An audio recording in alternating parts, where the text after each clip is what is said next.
السلام علیکم ورحمۃ اللہ وبرکاتہ۔ یہ واقعہ آپ کے ہر کام کو عبادت بنا دے گا۔ یہ بہت دلچسپ واقعہ ہے جو مفتی ایم قاسمی صاحب فرما رہے ہیں، تو آپ لوگ اس واقعہ کو ضرور سنیں اور ویڈیو کو دیکھیں۔ اور ویڈیو پسند آ جائے تو ویڈیو کو شیئر کر دیں، چینل کو سبسکرائب ضرور کریں۔ چلیے آپ لوگ کو ویڈیو دکھاتے ہیں۔ السلام علیکم ورحمۃ اللہ وبرکاتہ۔ چلیے آج میں آپ لوگوں کو ایک بڑا خوبصورت واقعہ سناتا ہوں، اور یہ واقعہ سنانے کا مقصد آپ لوگوں کو ایک بہت قیمتی اور اہم بات بتانی ہے تاکہ ہم سب لوگ اس پر عمل کر سکیں۔ پرانے زمانے کا یہ واقعہ کتابوں میں لکھا ہوا ہے کہ ایک صاحب نے جو ہے نا اپنا بڑا خوبصورت گھر تعمیر کرایا، تو انہوں نے اس گھر میں کچھ روشن دان نکلوائے۔ جب گھر بن کے تیار ہو گیا تو ایک اللہ والوں کو وہ اپنے گھر لے گئے، تو ان اللہ والوں نے پوچھا کہ یہ روشن دان کیوں نکالے گئے ہیں؟ تو گھر کے مالک نے بتایا کہ حضرت یہ روشن دان اس لیے نکالے گئے ہیں تاکہ گھر میں روشنی آئے، سورج کی روشنی آئے، ہوا آئے۔ تو ان بزرگ نے بڑی اچھی بات کہی، وہ میں آپ لوگوں کو اصل میں بتانا چاہتا ہوں۔ ان بزرگوں نے کہا کہ اگر یہ روشن دان اس نیت سے نکالے جاتے کہ اس روشن دان سے اذان کی آواز گھر میں آئے گی، تو پھر یہ روشن دان بنانا ثواب کا ذریعہ بن جاتا۔ حالانکہ ہوا پھر بھی آتی، سورج کی روشنی پھر بھی آتی، لیکن نیت ان روشن دانوں کو بنانے کی اگر یہ ہوتی کہ اذان کی آواز آئے گی تو پھر اللہ اس پر بھی اجر و ثواب عطا فرماتا۔ لیکن تم نے نیت چونکہ ہوا کی اور سورج کی روشنی کی ہے، تو اب ثواب نہیں ملے گا، ثواب سے تم محروم ہو گئے۔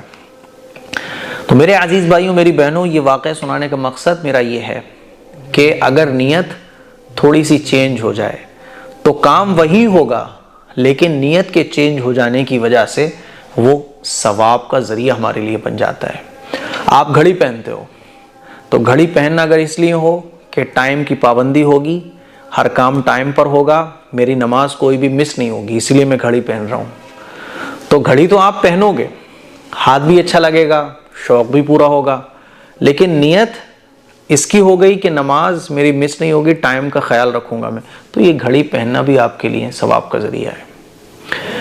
سمجھ رہے ہو؟ رات کو اگر آپ سوتے ہو، اور سونا اس وجہ سے ہے کہ صبح فجر میں اٹھوں گا، نماز پڑھوں گا، تو یہ سونا بھی آپ کے لیے عبادت ہے۔ اللہ کے نبی کا ارشاد ہے کہ جو شخص عشاء کی نماز جماعت کے ساتھ پڑھتا ہے اور فجر کی نماز جماعت کے ساتھ پڑھتا ہے تو وہ پوری رات عبادت کرنے والا کہلاتا ہے۔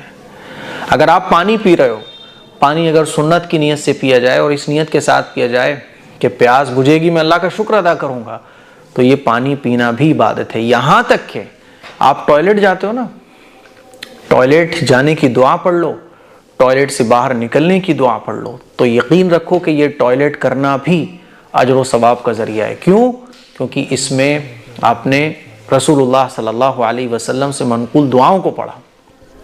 تو تھوڑی سی نیت چینج ہونے پر یہی سارے کام ہمارے عبادت بن جاتے ہیں۔